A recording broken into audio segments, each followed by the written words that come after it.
From the Salt Lake City Valley, a beautiful Tuesday evening, first Tuesday after Easter. I hope your Easter was good. I'm back and I am joined by BigT and Mojo on the line. Say hello, guys. Hello. Hello. Good to see you all. Good to be with you. Yeah, fun time, and I have to start every one of these, Main Joe, with a big thank you for getting me out of my house for an hour. It's so welcome. It's such it's something I look forward to so much all the time. And I wish it could happen every day, but every other day is pretty good too. In these strange times, these times are still so strange. And I think, I have to admit, they're starting to get to me a little bit, Oh, really? Yeah, it's just weird. It's not like I'm used to staying home. That's not a big deal, but it's, you get out of your routine, you get out of your habits. You don't have those things to look forward to where you leave the house and go be with friends and things like that. It's just different, and I'm finding cracks in my armor, let's say. I hear you. You guys aren't experiencing such a thing, huh? Not in that way. Can't speak for BigT, of course, but I don't have other people in my household that I'm looking after and helping out, and things haven't changed for me. I'm the wrong guy to try and relate to such a thing. My life. The only real thing that I've had to sacrifice is going to my local sports bar to watch a basketball game. I did have to sacrifice that, and it's hurt. And it hurt. And what about your jams? Yeah. Well, that's kind of like religion. I don't talk religion on podcast.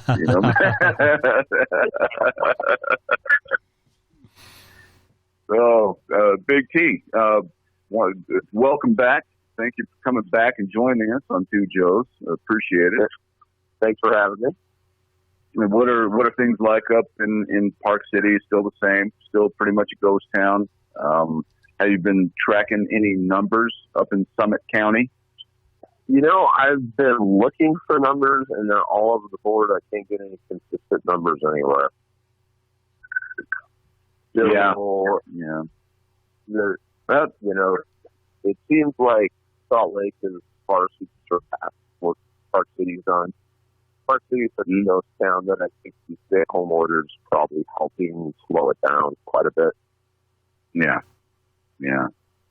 Very cool. And so things are still the same for you in the warehouse, where you had 17 employees and you're down to 4 or 5.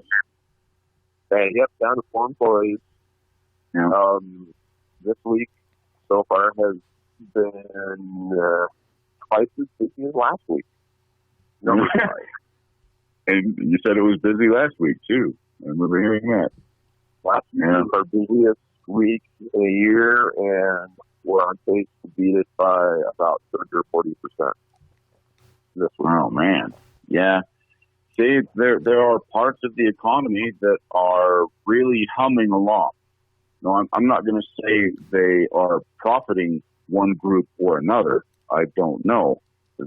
Obviously, there are certain segments of the economy that are really busy. And so there is money changing hands. There are still goods flowing. BigT is an example, and Jimmy John's Sandwiches is an example.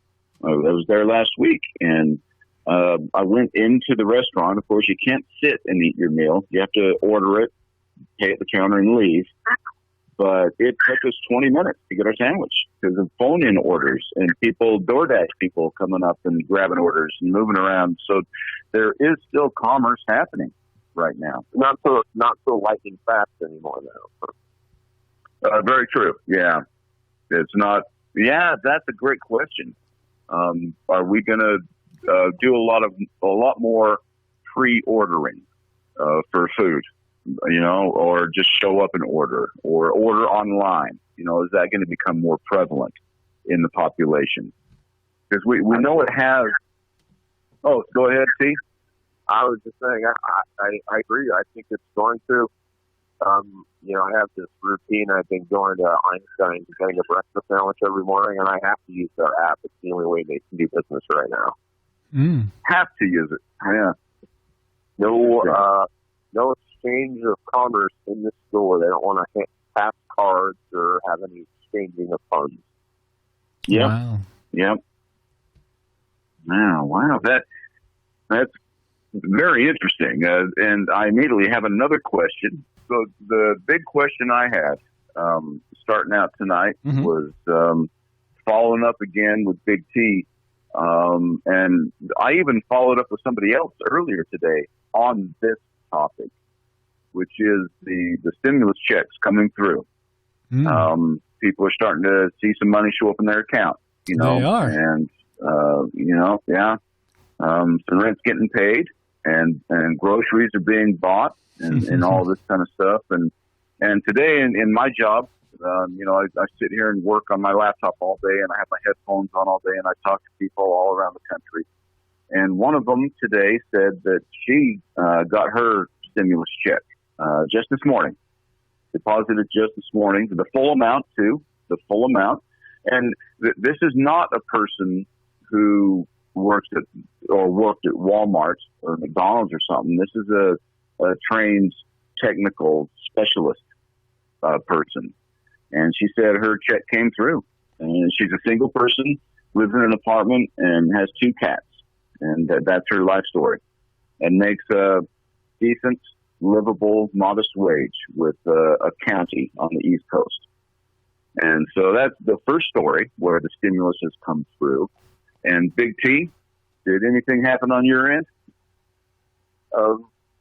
I just know people who have received them. I've been hearing about them coming in to some people in Samus and Oakley and Beaver. Mine didn't come through. If I get in a couple of weeks, I'm thrilled. In a couple of weeks? Yeah. I don't know. I could get I'll believe it when I see it, sort of thing. The main Joe, I don't know if you hear it, but Big T is kind of coming in a little bit spotty. Are you hearing that too? Yeah. Has that changed since you guys were talking before the show? It was crystal clear before then, and now it's... No, it wasn't crystal clear, but it wasn't, I wonder if there is a lag because of the third party introduced. That's a great question. Yeah, I don't know. No, Can you guys hear me better now? Not really. That wasn't very clear either, T. Can you hear me now? Can you hear me now? Yep. I heard you say, can you hear me now? I heard that very clear. Yeah, I think the big problem comes when we talk over one another and each other. Sure. That is with a lag like this. If we're all in the same room, it doesn't matter. We sound like Rush, the band. It sounds great, but on phones like this, it can get, Yeah. Go ahead, T. Go ahead, Big T. All right. One thing I have heard that is happening is the extra $600 a week for unemployment has started kicking in for people. Mm-hmm. Mm-hmm.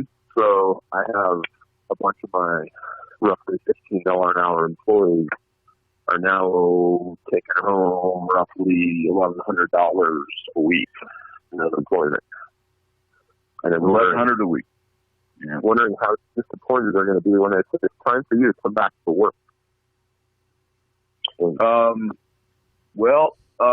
I have good faith in fellow Americans, and including the young ones, that they realize what they're on. They realize the wave they're riding right now, and they'll do the right thing when it comes time. 2 months from now, hopefully it's less than 2 months from now. Well, how many payments are they going to get? I mean, isn't it just one-time payment thing? There's got to be a cap. Yeah, good question, Major. There's got to be a cap. Have you heard of one big I thought Bernie was pushing for 4 months, but I think they only got one payment, one-time $1,200 check, and that was it, from what I understood. Well, from the cap, the max on unemployment is $495 or $496 a week. So with that $600, $1,096 a week, and that will go on for 4 months. Mm. 4 months. Okay. Yeah. And there has been talk of it, it extending if the problem lags. A lot of people believe that virus will die off in the summer when it gets hot. Mm-hmm. I've heard that's not true by a doctor, so I wouldn't put too much hope in that. I also heard that a third of U.S. tenants didn't pay rent in the first weeks of April. 1/3 of all U.S. apartment dwellers did not pay rent. Now, that could be fake news. That's what I heard. It seemed like a pretty decent source, but yeah, take it for what it's worth. And that's kind of what we expected, right? I mean, we talked about it last podcast a bit. We got this spike in coronavirus that we were waiting for, and so we can get down the other side of that and things will start mellowing out. But there's also the unemployment spike and the not having money to pay rent spike and not having money to make a house payment spike. One of those spikes coming, and that's a pretty big spike, 1/3 of all tenants. Yeah. And, a part of those spikes, we're going to wonder, where are the fraudulent claims coming in?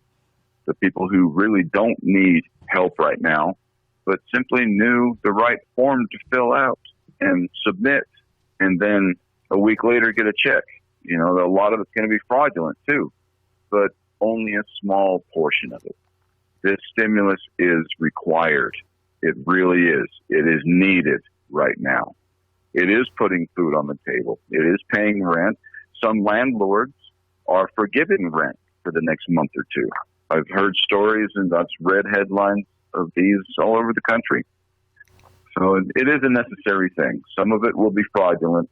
Let's just like welfare, just like food stamps. There is fraud involved there, but this program is still necessary. This stimulus is still very necessary. I think it's necessary. I think more is necessary, but I've also heard that some landlords are saying, I don't care what the mayor says if they put a freeze on rent payments. I need my rent now.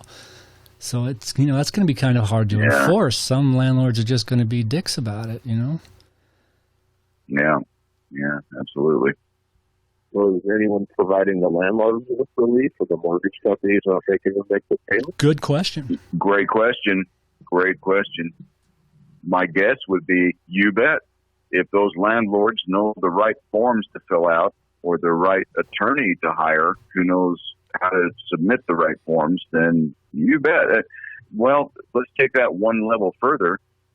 You guys, I'm sure, have seen the same headlines that I have, where it looks like the Trump organization will be eligible for relief funds during this pandemic. So have you guys seen anything similar? BigT? That doesn't surprise me at all. Missed that one, T. That was too fast. Say it slow. So that doesn't surprise me at all. He would be eligible for that. Yeah, me either. Well, you know what? If the one bright spot of the economy right now is if ExxonMobil loses any more market share, they might have to lay off a few congressmen. Nice. Saw that on social media the other day. Like 2 days ago, I saw that on social media. I thought that was worth repeating. I remembered it. I didn't share it. I don't have a lot of social media outlets, but I knew that was one I was going to bring up again. That's a good one. I like that. So. Yeah, I'm almost tired of talking about the coronavirus. I'm tired of talking politics because now that Bernie's dropped out, I find myself again just losing all motivation to even follow it. So I mean, what do we got to look forward to? Biden or Trump? Whoopity-doo. We're screwed either way, as far as I can tell. So I don't know. Where do we put our hope? Where do we put our faith? I'm hoping this coronavirus will go away soon because I don't see a vaccine happening soon, and I don't know. I'm still a little bit scared of it. I consider myself high risk. I'm over 50. my lungs aren't pristine, and I don't want to catch this thing, but yet I'm tired of staying cooped up in my house. I want to go jam with my friends. Speaking of which, Yeah. I heard that you might plan a little gathering this Saturday. What prompted you to do that, and how do you feel about it? Thank you. Yeah. I'll start with, it will be 5 or less. Uh-huh. It might just be me. It might just be me playing my ukulele. And we might have as many as 5 here. There might be as many as 5. I'm keeping this one low key. And, I had some people over last Saturday night. There were 5 of us there. BigT was one of them. BigT was there. Wow, okay. There were 5 of us in one room. You guys are just braver than I am, I guess. No, I think we know that. Was going in there.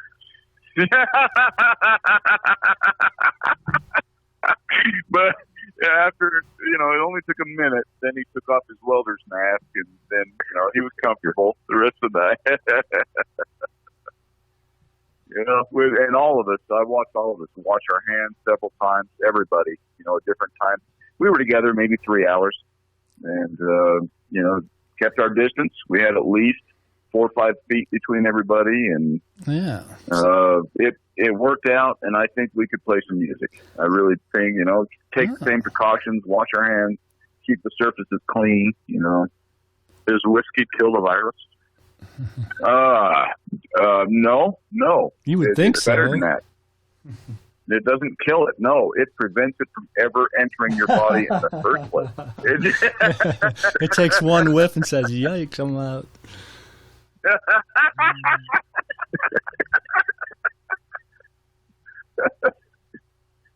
So I wonder what if whiskey prevents that, Doug's safe for a long time. Yeah, absolutely. So right before we started our cast tonight, Kojo, my dear niece, texted me and asked if I wanted to watch some live stream improvisation happening right now on Facebook. And while I've been talking to you guys, I've had that in the background on my computer, and it's they're doing the same thing we are right now, just making shit up as we go. And but they're doing it with video. We are audio only. Mm-hmm. But, you can see their faces, and all of them are drinking. It looks like they're all drinking Heineken. They're in their 20s. That's to be expected. They don't know any better. Mm-hmm.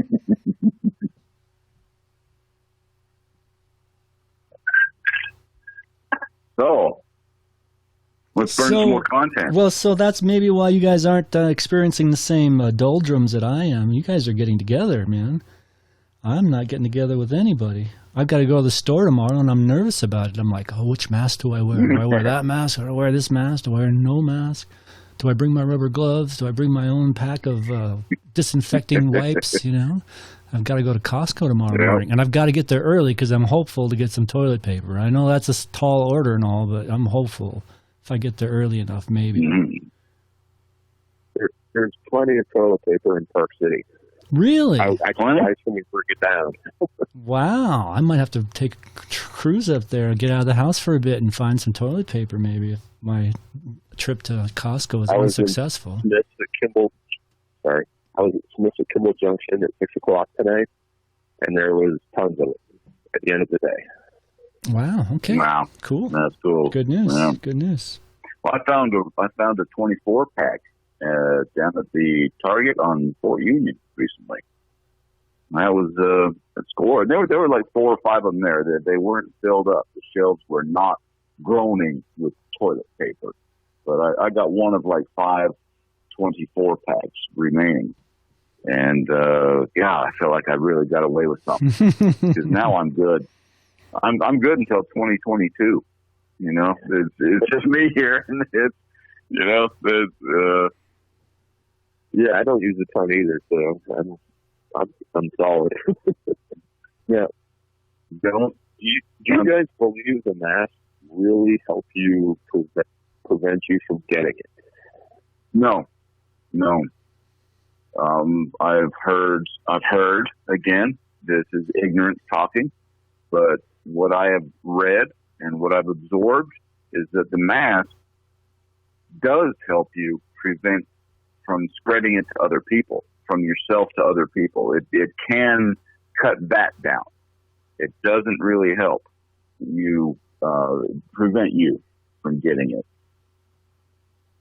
That's what I have. Yeah, I agree. I have read the same thing. I've read there's different reports, but consistently it says that. And that's why I've been debating about getting a mask or wearing something, but I haven't yet. Yeah. I don't know how much I don't know. That's how ignorant I am. But I am not out in the world. My entire existence is my house, 7-Eleven, and Ring. Well, you say That's that. my entire life. You say that, but you get out of the house more than I do. You've gone to the sandwich place. You've gone to the liquor store. You've gone to Target. You've gone to... That's true. That's very true. Yep. So, and have you wore your scarf all those places, or was the liquor store the only place you wore your scarf to? Not all of them. No, I have not. I went to Reams, didn't wear it there, and I didn't wear it at the sandwich shop at Jersey Mike's. Didn't wear it there either. But again, I'm happy to say, and it makes me gives me comfort to say, every place I've gone, there's been business going on. There has been commerce happening. Mm-hmm. This is not like an apocalypse novel that we're living right now, where there is no food on the shelves. That makes me feel better. I mean, I remember the last recession 10 years ago. Things got bad. People lost houses. In my neighborhood, people lost their houses or couldn't keep the payments anymore, so had to sell them anyway. But, I found a job 3 months later after I got laid off of my job, and the economy seemed to keep chugging. Sure, maybe the packaging shrunk at the supermarkets, but everything, it was just pretty much just a big hiccup is all. It wasn't anything major as far as my life was concerned. This is much more an issue for, me in my life now, because we can't leave the house. Jobs are kind of drying up out there, and I'm looking for a job again. Isn't that weird? Every 10 years I got to look for a job. But anyway, this seems bigger. So I was a little worried. Is the economy going to come bouncing back like it did last time? And I hear the optimism in your voice, and I'm happy to hear that. Oh, man, cool. Thank you. Yeah. I might be dead wrong, but it's less stress to think of the good outcomes, the good possible outcomes, Yeah, I think things will get back to normal. Well, I hate to use the word normal because that fluctuates. That's up and down all over the place. But, open back up, and, really I am pretty happy with the way the world has responded, the entire world. I'm not so thrilled with the way that the president of America has used these COVID-19 press briefings as a propaganda tool. I'm not really all that thrilled with that. But, I'm not sure how negligent he's really been. I don't know. I'm just, I've set my hand to the plow, and I'm going ahead thinking only one thing. I'm looking forward to us all getting together again for a jam and watch a basketball game and go to a concert, Yeah, I mean, if you follow the news, the Trump has been negligent beyond belief. But how much of that is true? How much of it isn't? I mean, I heard he's not going to ship masks to Canada. He's not going to give aid to Iran. He's not going to help them out. Last Friday he ended federal support for coronavirus testing sites. Last Friday. It's like, well, I did. And we're out. You can hear me both. Respawn? I'm here. Yeah. Go right here. That was a quick drop. That one just dropped. All three of us at the same time. Interesting. Well, somebody sent a text that another goddamn earthquake. Really? Yeah, I didn't feel anything. You know, at the I didn't feel a thing. at the beginning of the podcast, I heard a funny noise, and my plants down here in my basement were moving, and I thought it was just the air duct blowing air. The heater had come on, but yeah, I guess that was an earthquake. Wow. Well, I've got 6 unread text messages on my phone. Wow. So tell me if you guys can hear this, okay? I've stood up from my fireplace. I'm now standing in front of my refrigerator. I've opened the freezer. I'm grabbing ice cubes now. Did you hear that? Yeah. It's one of my favorite parts of the podcast. I love it when you do that during a podcast.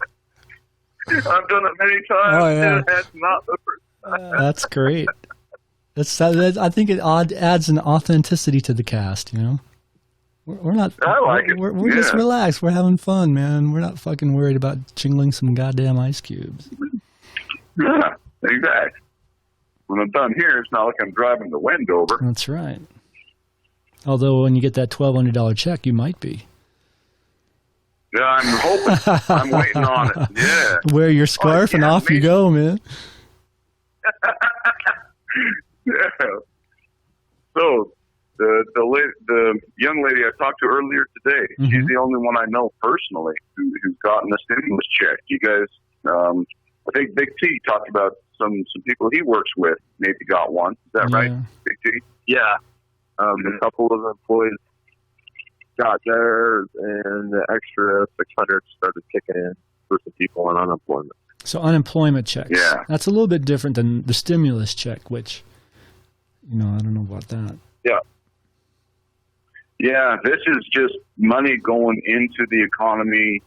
The young lady I talked to earlier today explained her perspective very well. She said the extra money that, on top of unemployment that Big T mentioned a moment ago, the extra funds that you're getting right now are just so you'll maybe go out and buy a couch when you weren't expecting to, but you really need, or a bunk bed, or you put a flower bed in your backyard, or something like that, just something to spend the money on to keep the economy going, whether you're supporting Home Depot or a local nursery or a grocery market around the corner or something, getting money in the hands of people who are immediately going to go out and spend it. That keeps the economy alive. It keeps the population mainly satisfied, mainly okay, fed, housed, the important stuff. Yeah, that's the idea, Yeah, whatever. I was listening to Jimmy Dore, and he was talking about Robert Reich, that guy we kind of like. And he was talking about I'm a big fan. He thinks it's a misnomer. He says it's not about stimulating the economy. It's a health crisis that requires people to shelter in place, and when they shelter in place, they need money to pay the bills, rent, food, etc. So yeah, calling this a stimulus package, that might be a misnomer. Maybe it's a stay alive package or a keep the lights on package. Keep us from falling off the deep end package. Stimulus? Well, how about those the lines of cars going to the food banks? Did you guys see any of those pictures? The past 2-3 days. No, I haven't seen them, but I've heard of it. I have not. I heard. I saw pictures of huge lines of cars, and the headline said, "These are all waiting for the food bank." Yeah. We'll get, but I didn't really dig any deeper. I don't know if these are authentic or not, or if that's somebody out there pumping up some kind of inflationary propaganda. I haven't seen that, but I believe it. Yeah. I believe it because my wife and I are thinking about signing up because I have no prospects in the horizon, and our funds are dwindling fast, So we'll see. Yeah. I think it's probably true. Yeah, very well could be. And I heard more than one. The one I was in San Antonio, there's another one in LA, and I don't know. It's something I should investigate. Well, and you saw that to know. Seth Meyer is now, at the end of every show, he's trying to raise funds for the New York City Food Bank, essentially. I think that's what they're doing. Yeah, that's right. That's right. I've seen that donate section. on the browser, Yeah. and I noticed Jeff Bezos, the owner of Amazon, recently gave $100 million to a food bank. I don't know which one, or maybe it was several food banks. I have no clue. Mm. But yeah, food must be a problem with some people, and there again, I'm very lucky there. I've got no problem with food. The grocery stores around my house, they're stocked with everything I need. Everything I need to live. If you can't apply for unemployment because the system's always clogged or busy or down, if you can't, you can't get a loan, one of those loans from the bank because the bank's no longer taking applications, you don't have a paycheck, what are you supposed to do? Yeah, exactly right. Yeah. Well, and I'll bet a number of people are going to do a combination of things. They're going to receive a check, a stimulus check, and go to a food bank. And there's nothing wrong with that. No. I don't call that double dipping at all. They get the stimulus check and they pay their rent. Then they go to the food bank to feed their family. Yeah. That is happening right now. That is a reality. And it's what's needed. Yep. It's absolutely needed. To think that stimulus check is going to do more than just buy some groceries and maybe pay rent 1 month, if that. It's just, it's ridiculous. Yeah, agreed. Well, gentlemen, this has been what we might call a fragmented cast, hasn't it? Yeah. Not as free flowing. It's all right. It's okay. It's okay. I can edit, and then we don't even have to post it necessarily. Let's just chalk it up to experience and trudge along. And smoke too. That's a big part of it, dude. And Main Joe, I can't wait for the next in-room podcast. Yeah, I can't wait. They're a lot smoother. Clarity of them. Yeah, Big T. Sorry, I was just going to say, I can't wait to wear the headphones instead of my cell phone. No kidding. Exactly. Yeah. How many have you done, Big T? You've been a part of at least one, I remember, and you made me laugh. Just one in person. In person? Yeah. Yeah, man. Cannot wait for the next one. It's going to be great. So one thing I've been doing to entertain myself, since I don't want to watch political videos anymore because they're so depressing, the NHL has been putting on classic hockey games, which has been really cool. The full thing's on YouTube, and I'm just so grateful for that. Yeah. I get to see Gretzky play, and playoff games where everything's on the line kind of thing. It's been really fun. Has the NBA or anybody else done anything like that you know of? Yeah, several. ESPN, their viewership is so down right now that on their website they're mainly doing old Michael Jordan hitting the shot in the '98 finals. The compilations. How Brady was and all. Oh yeah, a lot of that stuff. Those are fun too. Just archives. Yeah. There's a lot of stuff like that. Nice. And I've also seen on YouTube, I've been seeing a lot of clips of Muhammad Ali, his greatest fights, his greatest knockouts, and his greatest poems, where he's on a street corner and he starts saying, No way. oh man, that dude was a poet. He was amazing. But he's dancing around, throwing his fists in the air and saying, okay, what was his best one? Here, I'm going to try and get it here, man, Joe, Big T. The other day, I murdered a rock. I murdered a rock. I injured a stone.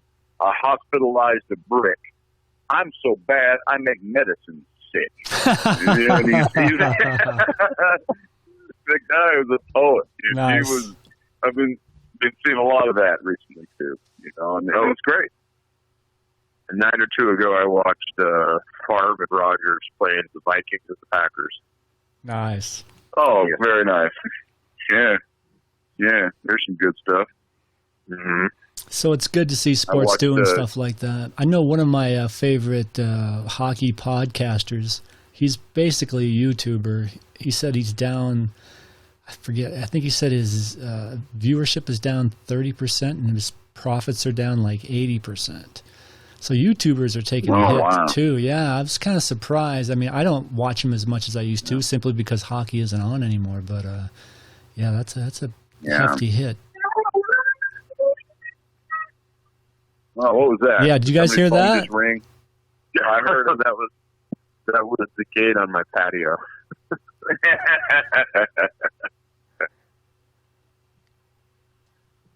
Well, man, I had a funny one, but I can't remember it now, so I'm sure to get it. I heard Hockey. Yeah, You go. brought up hockey there, Yeah. Main Joe. This bad challenge. Actually, it's been like a year ago. It's already been a year ago. But our friend Dojo sent me a text message, and it just had one word in it, just one word, and it was the title of a movie, and it was a hockey movie, and it's a movie I saw way back in my youth when I was very young.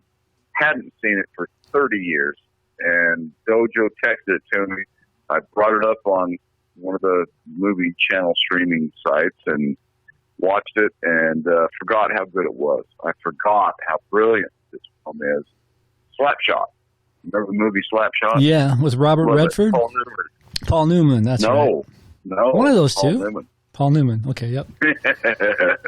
And you play hockey every Thursday, and you didn't know about Slapshot. Oh, I Wow. do. But it took me a long time before I finally watched it. But yeah, I think I watched it for the first time within the last few years, I think. But yeah, I'm not proud of that fact. You didn't like the movie so much. No, I liked it. It was funny. It was great. Oh, you're not proud that you didn't see it earlier. Yeah, Is that what yeah. you're I should talking have about? saw it when I was a kid, but gotcha. parents, Yeah. And, if we can talk movies for a moment, let me ask you guys, when I say favorite movie, what's the first one pops in your head? Shawshank, Pulp Fiction, Star Wars, what pops in your head first?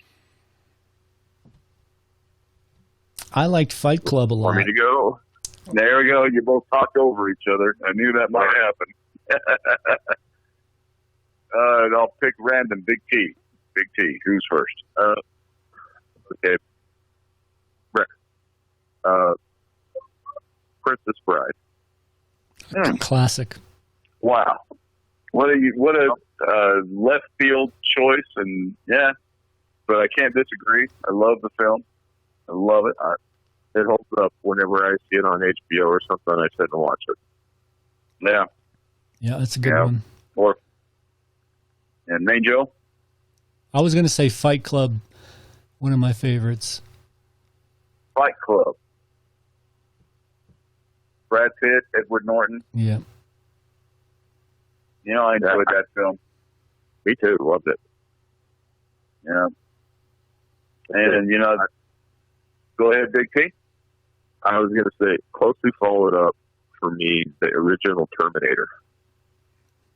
Not bad. Original Not bad at Terminator all. was good. Yeah. Very good. Yeah. Well, then you guys both have named such good ones. You forced me to retreat back into the classics, and then I'll say Jaws. How did Jaws impact you? How old were you when you saw it? Did you see it in theater or at home? Did your parents not let you see it when it came out because it was too scary? I was probably 14 or 15 the first time I saw it. Oh, okay. So I saw it a little later, and loved the movie. It didn't scare me that much. I found it entertaining, and yeah, I might admit that I found it a little comical at times too. Sure. Yeah. Yeah. Major, what do you think of Jaws? When do you see it in the theater? I never saw it. When it came out, I was basically too young to see it. They wouldn't let me in, I don't think. And my parents probably wouldn't have let me see it anyway. But after that, I'm not much of a horror movie fan.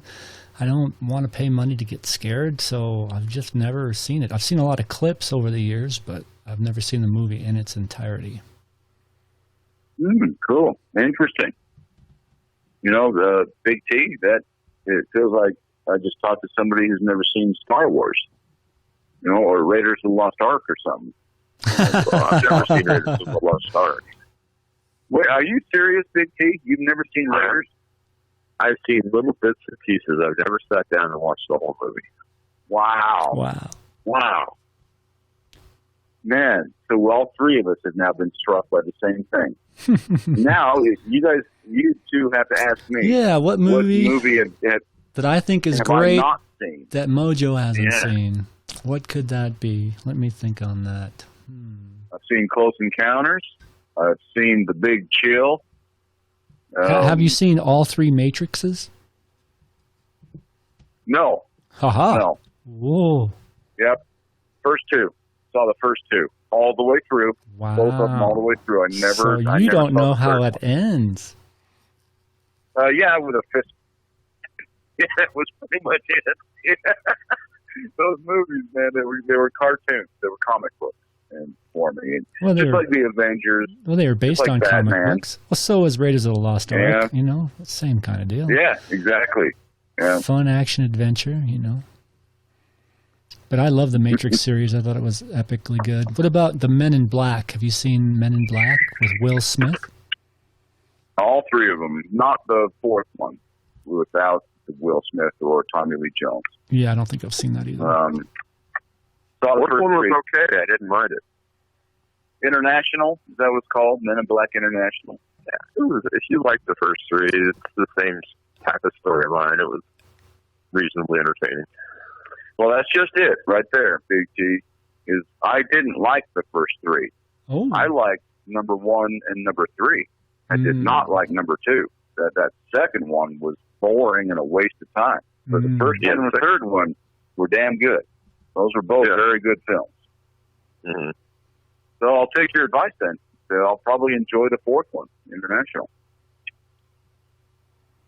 Yeah, Chris Hemsworth is pretty funny in it. Yeah, and the partner, what are their names? Agent what? Agent Y and Agent K and Agent Y? Is that what it was? I can't remember. KY, come on, guys. Give me some love here. KY. Agent KY. Agent F and Agent U. Yeah, Agent A and Agent F. Agent as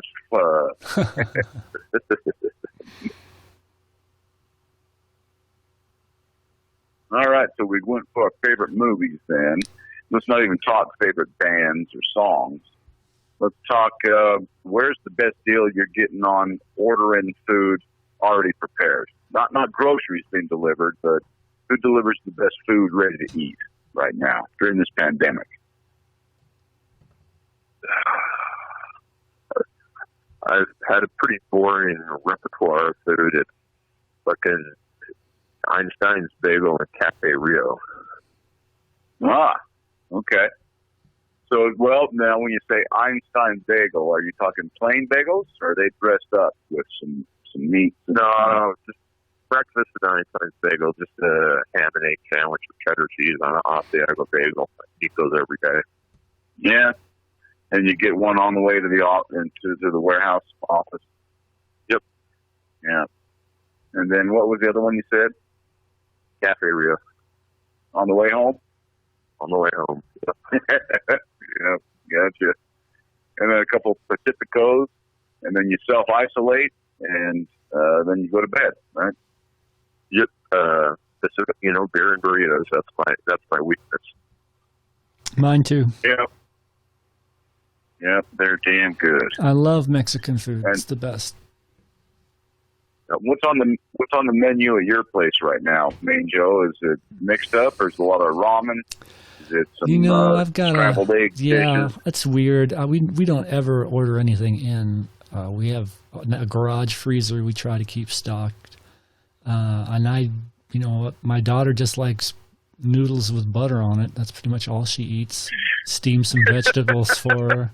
I don't know how she lives, man. And my wife has to have everything no sugar, right? So I'm constantly chopping vegetables up and throwing a couple eggs in there and stirring on some kind of vegetable egg stir fry thing. And yeah, so that's kind of what we do. I'm a big soup guy, so I have soup every day for lunch, soup and half a sandwich, and that pretty much carries me through the day. For breakfast, I have a Cliff Bar, so I'm well stocked on those. That's pretty much it. After that, I just nibble, have some cheese. I'm a soup guy too, Main Joe. I have a good system going on here. is I'll go in there and I have an array of different sized metal bowls. The metal is that you can put them right on the burner. You don't have to put them in a pot or anything. You can just put the metal bowl right on the burner, and I pour in the soup, the Campbell soup or the clam chowder, whatever it is. And while that's heating up on low, then I go over and make a sandwich. And I toast the bread first. Then I make a big turkey sandwich or a tuna melt or something like that. Then I have them both together, and I dip the sandwich in the soup and eat every bite of it that way. And it is spectacular. It's the best. That's what I do every single day, dude. That's my lunch to a T right there.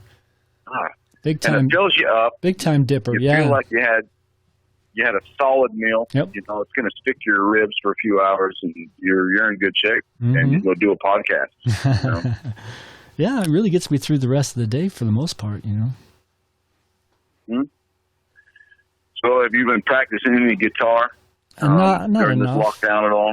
Not enough. No. Me either. I was telling what we did on Easter, which was kind of fun. All my siblings and everyone got on Zoom for Easter, and we just had a gab fest, which was kind of cool. And I was explaining to them, when you're not jamming with your friends, then you're not talking about the songs you want to learn. You're not talking about the songs you need more practice on or whatever, and you kind of lose the motivation to practice. At least that's my case, anyway. Yeah, certainly understand that. Absolutely. I'm not one of those people who found this lockdown, this self-isolation, as a springboard into getting really fit. I'm running up and down the street, for an hour or two a day, and then doing push-ups and, only eating lettuce and sunflower seeds. And, I have not been that way at all. I have fed myself very well. I have drank my share of Crown Royal and watched a lot of movies and done a number of wonderful podcasts. And I feel very lucky. I feel very, very lucky the way I've been able to ride out this storm, this pandemic. How about you? That's a good way to do it. Yeah, it's been good. It sounds like you're kind of the same. Sounds like to me that Big T's his habits, his routine hasn't really changed much. He still gets up, goes to the Einstein Bagel place, goes to the warehouse, has his routine. Whereas my routine, it's just toast, man. I mean, I don't have my job anymore, so that's out the window. And my wife has a lot of needs because her foot is messed up, so I spend most of my day taking care of her and her stuff. And so I don't really have a routine, and that might be part of the reason why I'm in the doldrums, because I just don't know what I should be doing next kind of thing, That's why it's good for the podcast to have them sort of, kind of, not really scheduled, so I have something to look forward to. I can feel productive, So, I owe a lot to these podcasts for keeping me sane, I guess. Oh, me too. I love them. And, you knew earlier, Joe, how much I love these podcasts. I like them more now because I think Big T has a taste for it now. He'd only been on one before, and now this is his third, I think. And, yep, my third. Yeah. And, I hope it's in your blood now, my man. That's all I can say. That you'll do several more with us over the coming weeks and months. Happy to do it. He always has good insight, good input. And not just on certain specific things like I've relied on him for recently, but just in life in general. He's a good one to say. He's a wonderful exemplar of the old saying, don't sweat the small stuff. Don't let it hang on you. Yeah. Don't give it room in your brain. Don't let it take rent in your brain. Don't sweat the small stuff. If you do, you're going to stress yourself out. You won't enjoy the next gathering, the next outing, the next time y'all get together. You're going to be hung up on something that happened to you last week, last month, last year, 10 years ago. Just don't sweat the small stuff. And I would say, Big T, I hope I don't insult you by saying that's the biggest impact you've had on my life and you taught me not to sweat the small stuff, and be able to identify the small stuff. So thank you for that. Well, you're welcome. So I got Anything else to say, pal? I got a question. I got a question for Mr. Small Stuff there, Right. Mr. Big T Small Stuff. I'll edit that out. So is the election small stuff at this point? I mean, it's something out of my control. I really, I sweat it way too much. I can tell. Is that something I need to say? Hey, that's small stuff. Just let it go. The presidential election? Yeah, I feel like that's what I need to do. I'm just going. I have a response ready immediately, but I'm just going to repeat myself from the previous podcast. And I asked Big T to step in first and talk about the presidential election of November 2020. It's what a Democrat with Alzheimer's and a narcissistic teenager. Okay, that's really good. There's 4 words. 4 words. Let's identify those 4 words. The first 2 for Biden. What did you say there, Big T? A Democrat with Alzheimer's. Democratic, Alzheimer, and Trump narcissistic teenager.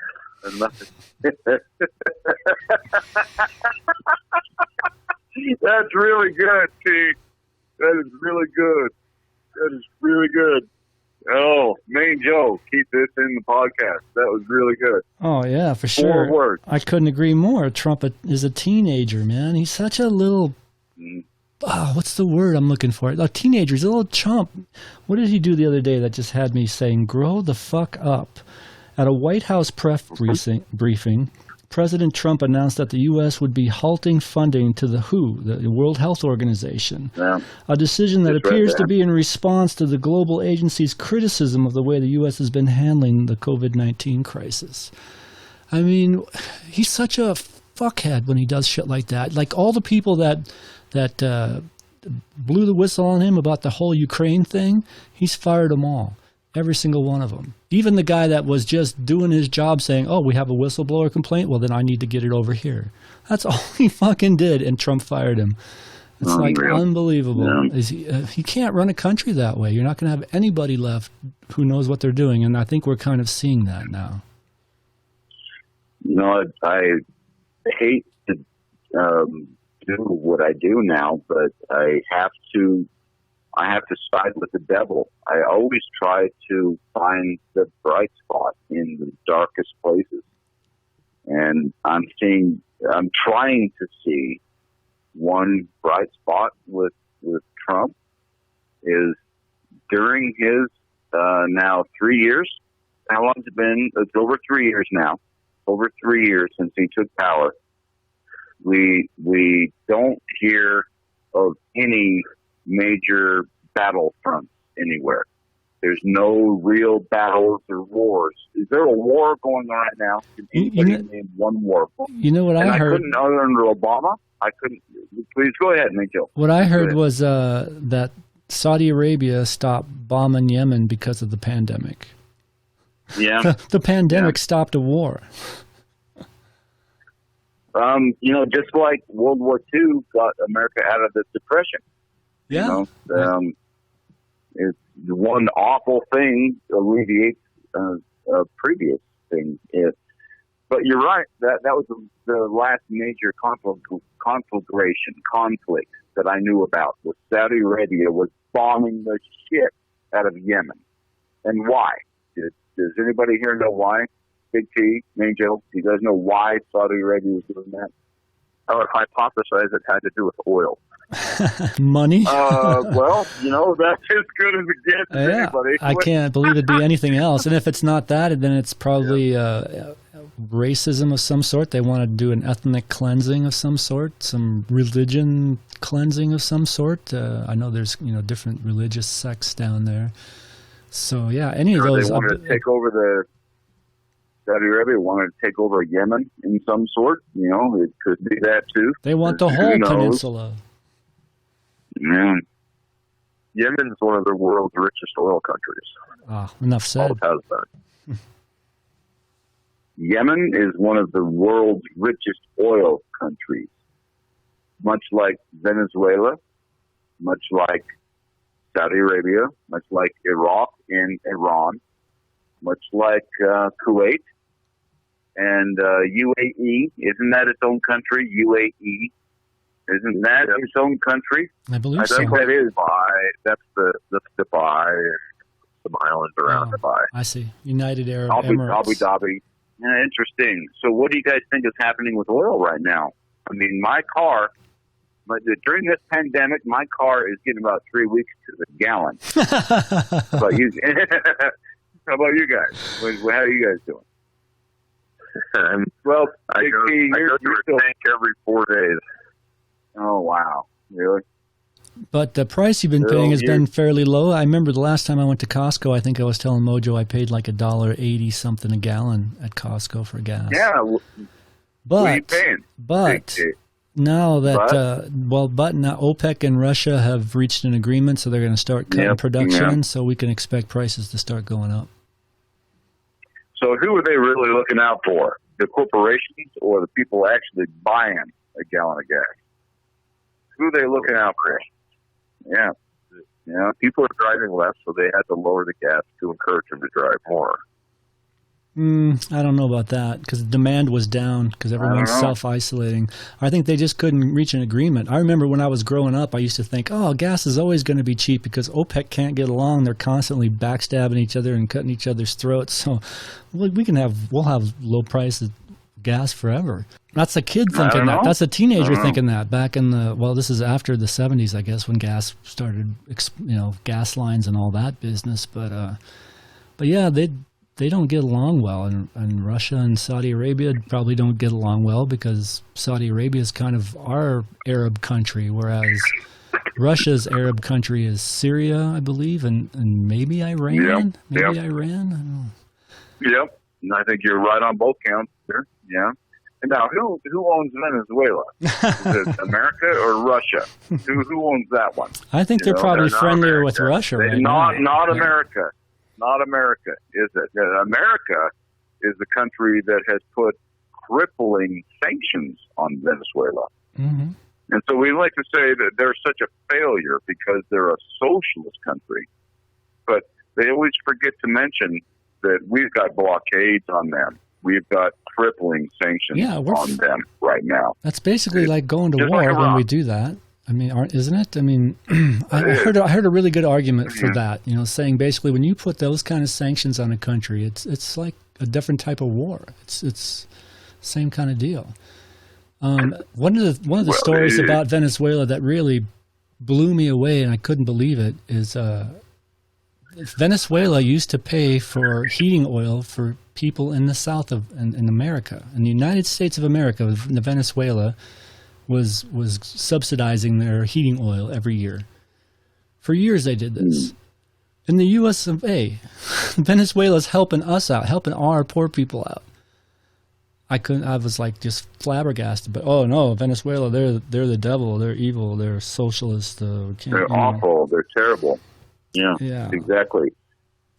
Majo, you speak very well to how geopolitical boundaries change over the decades. It was not long ago. It was late 60s, early 70s, where Afghanistan had women walking around in skirts and high heels. I shit you not. They were there, and they held jobs, and they took their kids to school. And Afghanistan used to be a fairly robust society, culture, a great place to live. And visit. Then, totally true. I read a book called, what was it called? I want to say, I can't remember the name of it, but it was a book about these teenagers that went backpacking in Europe, right? They went to Afghanistan, Iraq, Spain, and Afghanistan was an amazing country back then, All these countries were. Iraq was amazing back in the day. Yeah. Yeah. Absolutely right. Yeah. We become too provincial. That's the big problem, I believe, with humanity. We are provincial. What's that mean? And the way I mean it, I can only tell you how that's all I want to know. The word provincial. What do you mean by that? I'll explain by an example, if I may. So you and me and Big T and all of our jam friends and all of our other friends, we are used to hanging out and doing jam sessions and getting together for a barbecue and having drinks and laughs and sharing good times. We are used to our own province. We are used to the people we are around. And we start to feel that that's the way life ought to be for everybody. Everybody should be, hold a job and pay taxes and contribute to society, and everything should be cool. We become provincial based on where we're raised, the people we know as we are growing up, and the people we know today. We become provincial. It's not a good or a bad word. It doesn't mean we're good or bad. It's just where we are and how we react to people. So do you think that's what changed Afghanistan from being this cool, hip place to this place run by the Taliban where the women can't go to school and it's religious oppression? You know? I think we talked about it a bit before, and I don't know a lot about what happened or how it transitioned to the way it did, but it sure looks like religion had a lot to do with it, right? The religious people took power and imposed their code of conduct on everyone else. No more skirts, cover up, no more Western influence. Head to toe. Yeah. Religion. You said the word religion. That covers it all. The entire point is raised by what you just said. Afghanistan was doing great for a long time, and then religion somehow came in and took over. And now we see women in cloth bags. That's what it looks like. Children. Yeah, we see children who don't get vaccinations they need because it's an evil anti-God twat. It's from the devil. Well, and what about now that they don't want to have their congregation stay home, so they're having their congregation come to church even though we've got a pandemic going on. I saw a video by one of my favorites the other day. I haven't watched it yet. I probably should have, but he was complaining about it. He was like, he had a title, something along the lines that these religious people that are getting together are going to kill us all. I mean, if they don't stop going to church, if they don't self-isolate and keep social distance practices going on, they could keep this going on until it becomes endemic or becomes so bad that it does finally finish off our economy, maybe. I don't know. I've studied some of those statistics you're talking about, and the worst case that I saw, that I studied, was that these religious freaks you're talking about, who are keeping the churches open or doing open-air revivals in a field, whatever, they're getting 2,000 people together. That's just not smart. That's not smart to do right now. And the worst case is they will prolong this by like a week or two, 3 maybe at the most. They'll still show hot spots for another week or 2 after we're done with this. Well, and some people are going to die because of it, right? That maybe otherwise wouldn't have. Yes, you're right. Some percentage of them will die. You're right. This kind of ignorance is tolerated by the governor of Florida right now. Governor DeSantis of Florida has exempted churches from the stay-at-home order. You're absolutely right. And some people will die because of that. You're absolutely right.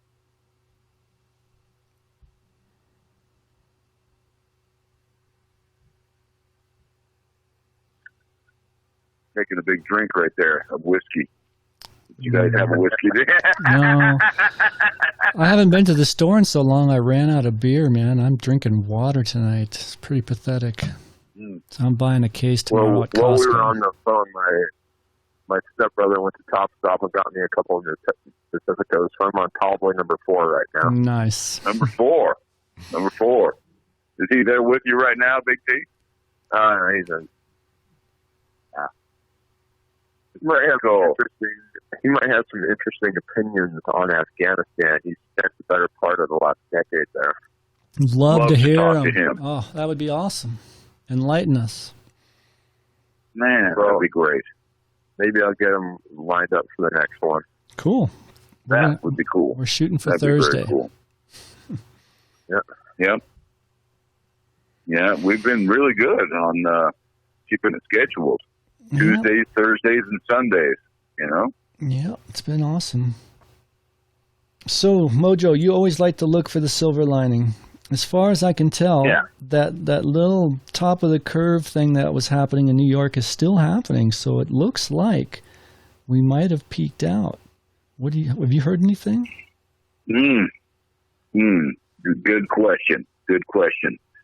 But I'm going to take one step back where you said silver lining, and this is where I see the silver lining is that after this is all over, when this pandemic is all over and things are back to normal, we are going to see some changes in culture in our society every day.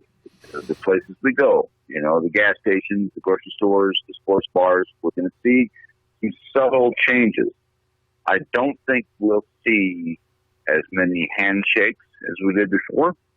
I think we're going to see a lot more sanitary wipes, you know, the Clorox wipes and shit in bars and restaurants and grocery stores.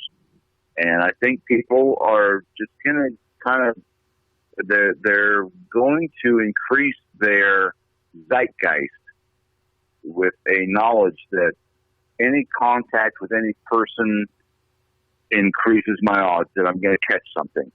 Whether it's COVID-19 is irrelevant. So we've all had the cold. We've all had the flu. We've all had chest infections. The flu kills too. Yeah. I hope that this pandemic is going to have that kind of an effect on our society.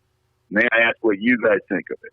Of my hope. Well, I think you're right. That probably will happen. I think it's a little sad, though. I mean, I love shaking your guys' hands when I see you at the jams and whatnot. It's like, you know, it's habit for me. It's going to be a tough one to get out of. And not to mention hugs and hugs in general. Yeah, I mean, I do all that stuff. Yeah. I mean, even that's one of the things that I think is maybe, you know, even in my own family, even when we're self-isolating here at home, we don't hug as much anymore, you know? That might be part of my doldrums again. I don't know. Yeah, I like hugs too, man. I really do. When you think of them, they are actually safer than handshakes. Perhaps. Hugs are safer than handshakes because you're not putting hand to hand. You're using your hands all day. You're touching doorknobs and car handles, and you're opening Coke cans and reaching in vending machines. You know, all day long, your hands are the conduit for infection. They're the pathway, the main one. And so, I don't know. Maybe we will do fist bumps or elbow bumps. We'll see. And what are we going to do at jams? Are we going to share guitars as much as we used to? Share picks, share capos, all those things that we touch. Exempt. Harmonicas. Jams are exempt. We never shared harmonicas. I'll take that one back. But drums, you know, all those things that you share and you touch, and then you touch your face, and the next thing you know, you're like going home with something. You're infected. Yeah, exactly. So you think, you know, is that Big T? You guys think Tinder's are going to take a big hit on this? Casual sex going to go by the wayside? Yeah, I bet you it takes a hit. I'll bet you it takes a hit. That's my prediction. I would say. I'll bet that actual sex for money has increased in many parts of the country. So when you think about it, and Big T was there when we heard this. When you think about it, all the strip bars are closed down now. Mm-hmm. These women who get up there and dance and pick up their clothes all day, they are out of work. And I wouldn't be surprised if the escort business is taking off right now, going nuts. Interesting. Where do they live? I need to go there. I'm thinking, in New York City when they have those blackouts, they'd always have like a baby boom. I'm betting we're gonna have a baby boom as a result of this as well. Yeah. COVID boom, big COVID boom. About 10 months from now. Well, no, 8 to 9 months from now. We're already in this a month. Yeah, solid. We're already a month into it. Beginning of March, I began being painfully aware of all this. I remember my daughter had a play at the beginning of March, and I was at the end of the play, all the actors come out and meet their families and friends, and there's tons of hugging going on and all that. And I was just sitting there thinking, oh my God, I hope they're not spreading the coronavirus. Beginning of March, I was thinking like this. So yeah, this has been a month and a half for me being on pins and needles and just worrying way too much about this damn thing. Thanks a lot, China. Yeah. Fuck, and they're opening up the wet markets again, those fuckers. Excuse my language. Excuse my language, but that's what I heard. No, I understand. I understand your language. 'Cause I feel the same way. Those fucking wet markets are a problem, dude. At least the science points us there. Those wet markets are a problem. On more than one occasion. And I also heard that China took some steps, the Chinese Communist government took steps to shut them down or at least clean them up a little bit. I heard that happen. I hadn't heard that. I also heard, then I heard the same thing you did, that they haven't done a damn thing about these wet markets. Fuck. They're still there. And, dude, they might be more necessary now than ever because there's a pandemic going on. They need food. They got to eat a bat. They've got to eat a pangolin or a cheetah, whatever. Man. That sucks. That really sucks. But let's get on that subject then really quick, and I'll bet BigT would chime in on wet markets. They've been around for a long time, centuries. Wet markets have been around since we've been slaughtering animals for sale. Wet markets have been around. But it looks like this disease happened in Wuhan province, China. And now what do we do about them then? Is that a big political platform, do you guys think? Is that something that an American politician could latch himself to or herself to? And, I don't think it's going to be big enough for that, but it definitely needs to be addressed at some level of government and work with China, put pressure on them. I don't know what you got to do, but help them feed their people so they don't need these things, or help them regulate it, help them with the science of it. I mean, regulate. It's not like they're stupid people. I mean, that Wuhan, China is a beautiful fucking city. I mean, why can't they regulate this place so that you don't have animals stacked on top of each other and it's somewhat clean or something, or separate the slaughter from the sale or something. I mean, I'm not an expert on wet markets or how to regulate them so this shit doesn't happen, but yeah, something's got to be done. Separate the slaughter from the sale. Yeah, don't do it on the same chopping block. Which duck do you want? You want that one? Okay, and then chop its head off and wrap it up and give it to the consumer. Let's avoid that. Let's regulate. Hopefully America will offer some kind of advice on how to keep these places safe and sterile, if you will. Sterile of microbes that could survive. Wet markets. I think those are the two words together that are going to be a big thing in the future. Wet markets. We've got to get rid of the wet markets. Yeah, they need to be sterile. We've talked about this on the podcast before, and now I'm hearing it on YouTube videos now too. Other people are talking about it. So I hopefully, the right people are talking about it, and the right people will hopefully do something about it, or at least raise the red flag. It's not like they're dealing in light, sweet, crude oil. These are just wet markets dealing in beheaded bats and pangolins and stuff. But It's let's hope it gets some attention now. Yeah. That it has affected so many hundreds of thousands of people around the planet. I mean, what's the total infected rate on COVID-19 now? Has it hit 2 million? I know it was over 1 million. It's been a big T. I want to say I read it was pushing 2 million today. Yeah, it's damn near there. Yeah. The death toll in the U.S. the other day was over 16,000.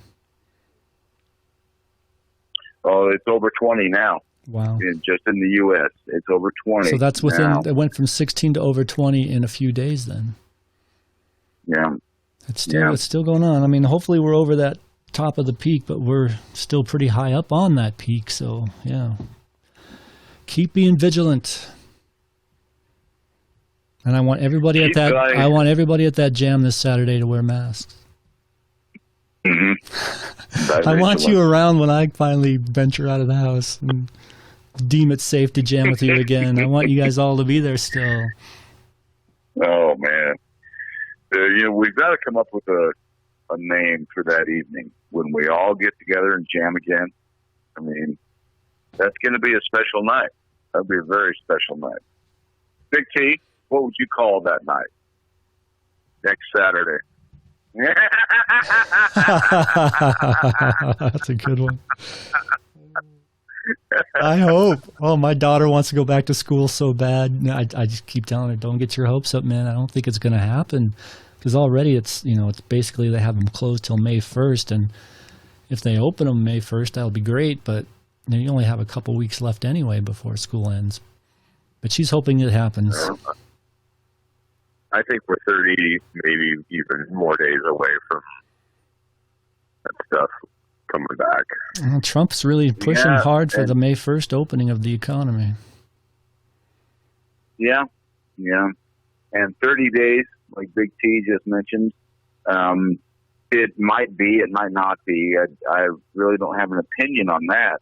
My concern is the second wave that might happen in October or November. Yeah, right before the election. Wouldn't that be awful? I mean, it's already this whole campaign season's been a big old asterisk next to it because of all the, the stay-at-home orders, and they're still having these primaries, and they really shouldn't be. And then some people are still going out to vote. Others are staying home. They're not giving them the option to vote by mail.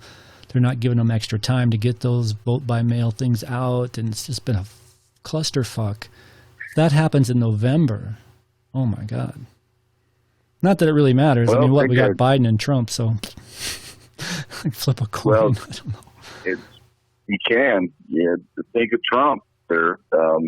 He has the perfect fuel to build on that. It was rigged. It was all vote from home, or it was the vote happened during a pandemic. It's all, we have to recount this. He will find a lot of different ways to contest the results of an election that he loses. If he loses. Any way he wanted to. If he loses. I mean, right now he's kind of left flanking Pelosi and Schumer, right? So he's already done and proposed more for people as far as getting them checks and whatnot. Even health care to some degree. I think he's talked about that, making sure that no one has a COVID-19 related medical bill. He's outflanking the left. I mean, maybe I almost have some hope that if he just kind of wakes up and he actually really develops some kind of empathy for the 30 million people that don't have health care insurance, and even more now that everyone's losing their jobs. 16 million people have lost their job. I'm hoping 15 million. I'm hoping that he'll just become progressive and do everything that I was hoping Bernie would do. Wouldn't that be something? I'm hoping the same thing, and I really don't care which politician does it, even if it is Trump who does it. But, as long as I'm not talking just an executive order giving everybody health care. I'm talking an amendment, a congressional amendment that says everybody has health care. Yeah. Anything short of that, then I'm not interested. If Trump does it, then sure. Then that's cool with me. I'll support it. So, did you hear about Biden trying to win over Bernie supporters? No, I didn't hear about that. That happened today? Well, the other day, let me find it here quick in my notes. Okay, so here's Mike Figueredo from the Humanist Report. He's one of my favorites, but he was talking about Biden saying, "I know I have to earn your vote," to the Bernie supporters, right?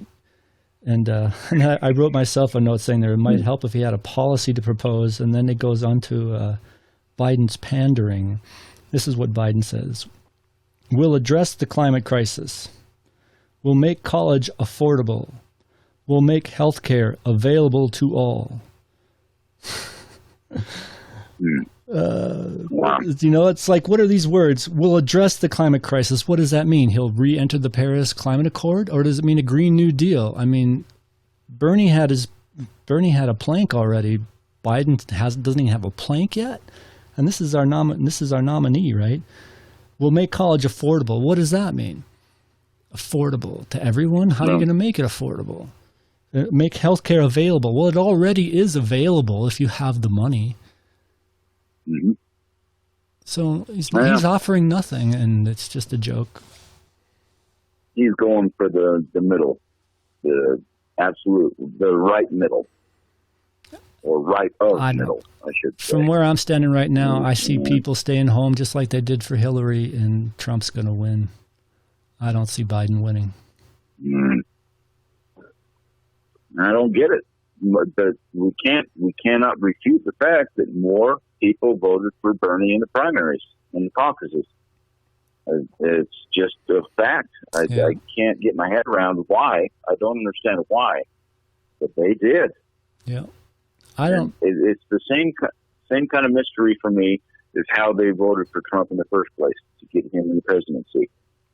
That's an equal mystery for me. Why they took Biden over Bernie. I still see a lot of people that say the exit polls say one thing, but the results of the election say another. Like, they'll do an exit poll and Bernie clearly wins, but Biden wins the election or whatever, the primary. I see a lot of that. No proof, no evidence, but I see a lot of people complaining about it, for what that's worth. Yeah, fair enough. I mean, if there was ever a time for a third party, I think now would be it. I mean, I don't know why it's so hard for a third party to get a foothold, but man, it sure seems to me like a time is now. The climate is ripe for it. Well, right now, I would nominate and vote for Big T over either candidate, either one of them. I would over Biden or President Trump. Big T. I'd say, Big T, you're a guy. Big T, don't take it as too big of a... There's way too much dirt on me out there to be nominated. I was going to say, Big T, don't take it as too big a compliment. Mojo also said that he would vote for a blue shoebox, so... That's right. I'd vote for a blue shoebox over President Trump. But, when it comes to Big T, every time I've seen him misbehave, I've been there with him. I've been in the same room. So I'm the guy you want to talk to. If you got problems about candidate Big T, then you come talk to me. I know all the answers. I was there. You got problems or need proof, you go to or a denial. A perfect denial. Mm-hmm. Like, the story starts one time in the summer in the sauna. No, I don't know anything. I don't know anything. I didn't see anything. Summer or sauna? I heard summer. Sauna. Yeah. One time in the sauna, yeah. Well. Dudes, we just hit an hour on the second half of this. So we've got like an hour and 20 minutes. I'll have to do a fair amount of editing, but still, that's some decent content there. I think we'll be okay.